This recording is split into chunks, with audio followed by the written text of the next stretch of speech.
bal markaana barnaamijkeena wararka maanta waxaynu ku eegaynaa ciyaarihii ugu dambeeyey ee ciyaareen kooxaha ka tirsan ama ciyaaraha horyaalka kubadda cagta ee dalkan Ingiriiska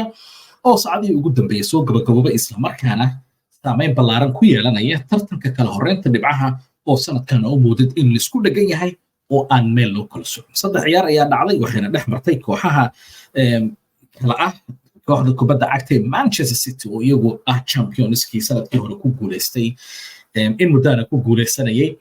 koobka horyaalka kubadda cagta dalka Ingiriiska waxayna la ciyaareen kooxda kubadda cagta Burnley oo ay kaga adkaadeen 3-1 ciyaar xiiso badan oo ka dhacday garoonka kubadda cagta Etihad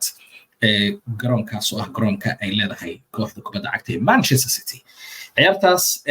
waa la qiyaasiyay kooxda kubadda cagta Burnley maaha koox saas u adag marka loo fiiriyo xagga kala sarreynta dhibcaha maaha kooxaha laga cabsanaya inay horyaalka ku guuleystaan maaha kooxaha lagaga cabsanaya inay soo galaan Champions League ama Europa League marka badanaa waa kooxaha u ciyaara horyaalkan kooxda kubadda cagta Burnley haddaan ka hadlo inay ka mid ahaadaan oo kaliya horyaalkan sanadaha soo socda ama in muddaha soo socotana aan heli doonin fursad ah inay horyaalka kubadda cagta ku guuleysato haddii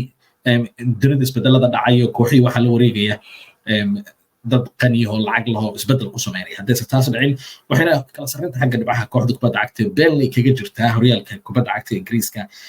kaalinta 19aad halka kooxda kubadda cagta Manchester City ay kaga jirto kaalinta 2aad oo ay u tartamayso mar kale in ay ku guuleysato horyaalka kubadda cagta dalka Ingiriiska marka ciyaartaas ciyaar xiiso laba ahayd laakiin ciyaar la qiyaasiyay sida ay ku dhamaan karto waxayna ku dhamaatay 3-1 inkastoo horyaalka kubadda cagta Ingiriiska uu yahay horyaal la yaab badan oo koox yar aad isleedahay waa ka badi kartaa ayaa mararka qaar kugu dhageysta ciyaaraha kale xiisaha leh ee saacadihii ugu dambeeyay soo gabagaboobay horyaalka kubadda cagta dalka Ingiriiska ayaa waxaa ka mid ah naadiga kubadda cagta ee Tottenham ayaa la ciyaaray isla markaana ka badiyay kooxda kubadda cagta ee Brentford ee ka dhisan galbeedka magaalada London labadan kooxood waxay ka wada dhisan yihiin magaalada London waxay ku kala yaaliin ama ay ku kala dhisan yihiin dhinacyada northka oo waqooyiga oo ay degan tahay kooxda kubadda cagta ee Tottenham halka kooxda Brentford ay degan tahay dhanka galbeed ee magaalada London kala sarreynta xagga dhibcaha haddaynu fiirino kooxda Tottenham waxay sanadkan ka mid tahay kooxaha adag kaalimaha hore kaga jira xagga kala sarreynta waxayna iminka ku jirtaa kaalinta 4aad oo ay markay timaado kala sarreynta ay ka horeeyaan oo kaliya naadiga Liverpool naadiga Man City iyo naadiga Arsenal oo kaliya ka horeeya iyagu iminka waxay ku jiraan kaalinta 4aad waxaana ay la ciyaareen kooxda kubadda cagta Brentford oo ay kaga adkaadeen 3-2 halka kooxda kubadda cagta ee Brentford ay kala sarreynta xagga dhibcaha ay kaga jirto 15aad kaalinta 15aad bay kaga jirtaa mar kale Brentford maaha kooxaha kubadda cagta ee ka tirsan horyaalka la qiyaasay inay horyaalka ku guuleystaan waa kooxaha kubadda cagta badanaa horyaalkan kaalimaha fiican ka soo gaara 10ka ugu sareysa kooxaha 10ka ugu horeeya ee xagga dhibcaha kala sarreynta badanaa yimaada waana naadi aad u fiican oo koox aad u adag tababaro fiican haysta ciyaaryahanna aad u wanaagsan haysta laakiin Tottenham garoonkeeda ayaa lagu ciyaarayay White Lane ee ku yaalla waqooyiga magaalada London waxayna ku badiyeen 3-2 oo ay kaga adkaadeen kooxda kubadda cagta Brentford ciyaar xiiso leh oo halkaas ka dhacday kooxda Brentford maaha koox la yareysan karo oo ciyaaraha markay timaado waxay ka mid yihiin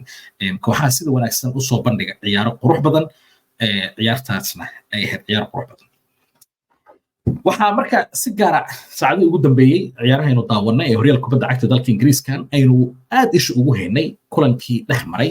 kooxaha kubadda cagta ee Liverpool iyo Chelsea oo labaduba ah kooxo aad u waaweyn magac iyo taariikh ku dhexleh guud ahaan ciyaaraha qaaradda tan Yurub horyaalka kubadda cagta ee dalka Ingiriiskana magac kule oo markay timaado kooxaha ugu adag ama 6da ugu sareysa ayay ka mid yihiin waxaa lagu ciyaariyay garoonka Anfield ee kooxda kubadda cagta ee Liverpool lama qiyaasirin inay ku dhamaato 4-1 oo Liverpool baa guuleysatay 4-1 bay ku guuleysteen Chelsea dhulka lagu jiiday taageerayaashoodan ka xunnahay laakiin waxaa la qiyaasaya 2-1 in lagu badiyo Liverpool way adag tahay ayada horyaalka hogaaminaysa xagga kala sarreynta dhibcaha markay timaado kaalinta koowaad bay iminka ku jirtaa Chelsea dhawaanahanba ma ahayn koox sanadahanba saas u sii adag oo isbedelaba dhacayay kooxaha maamulayaasha iyo macallimiinta isbedelada ku imaanayay maaha naadi loo saadaalinaya sanadkan inay ku guuleystaan iyo sanadihii ugu dambeeyaba inay ku guuleystaan horyaalka waxayna kaalinta ay tobnaad kaga jiraan kala sareynta xagga dhibcaha marka Chelsea iyo Liverpool marka la isku barbardhigo xilli ciyaareedkan waa la qiyaasay in Liverpool adag tahay waana sababtayba kaalinta kooda xagga kala sareynta dhibcaha horyaalka ay hogaaminayso balse lama qiyaasin 4-1 uu ku durduriyeen inay kaga adkaanayaan kooxda kubadda cagta ee Chelsea ee ka dhisan magaalada London dhankeeda galbeed halka Liverpoolna ay ka dhisan tahay magaalada Liverpool ee xagga iyo waqooyiga England marka ciyaartiisa labay ahayd laakiin dhulka lagu jiiday ragga Chelsea waxa lagu dhuftay 4-1 taas oo kooxda kubadda cagta ee Liverpool awood u siisay inay dhibcaheedii ay ku hogaaminayso kala sareynta xagga dhibcaha horyaalka kubadda cagta ee dalka Ingiriiska inay dhibcoodii si ay maaragtay hoggaanka si adkeystaan oo ay haystaan iminka 51 dhibcood iyagoo ciyaaray 22 ciyaarood waxa ku soo xiga Man City 21 ciyaarood bay ciyaareen 46 dhibcood bay leeyihiin halka naadiga Arsenal oo ka dhisan waqooyiga magaalada London iyaguna ciyaareen 22 ciyaarood ayna leeyihiin 46 dhibcood naadiga Tottenham ayaa iyaguna 22 ciyaarood ayay ciyaareen kaalinta afraad bay ku jiraan waxayna leeyihiin 43 dhibcood marka sanadkan saadaalinta waxaa loo u eg tahay Liverpool inay fursad fiican haysato inay haysato fursad ay koobka ku qaadi karto inkastoo Man City sidaan ognahay koox aad u adag tahay weliba markay timaado bishan February soo socotay iyo March iyo marka sheekadu saas u dhaafto loo sii siqayo gabagabada horyaalka Man City awood dheeriya bay saartaa inay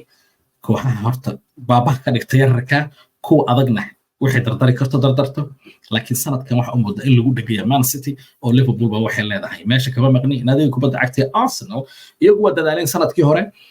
laakiin markii ugu dambeysay waxa ka xoogay oo ka qaatay koobka Man City sanadkan bilowgiisina iyagu hogaaminay ayay kulamo dhowr ah ay lumiyeen dhibco taas ayaa keentay in Liverpool iyo Man City ka soo hormaraan iminkana Liverpool ay ku hogaaminayso xagga kala sareynta dhibcaha 51 dhibcood iyagoo ciyaaray 22 ciyaarood weli fari kama qodna kulamada guud horyaalku 38 22 baa la marayaa weli waxaa dhiman ciyaaro aad u badan oo muxuu ahaa aan la saadaali karin cidda guuleysan karta balse Liverpool iyo Man City iyo Arsenal iyo Tottenham fooda ayaa la iskula jiraa madax qolada kale ee isha ku haysta marka hadba wixii ku soo kordha ciyaaraha xiisaha badan ee horyaalka kubadda cagta dalka Ingiriiska haddii beedo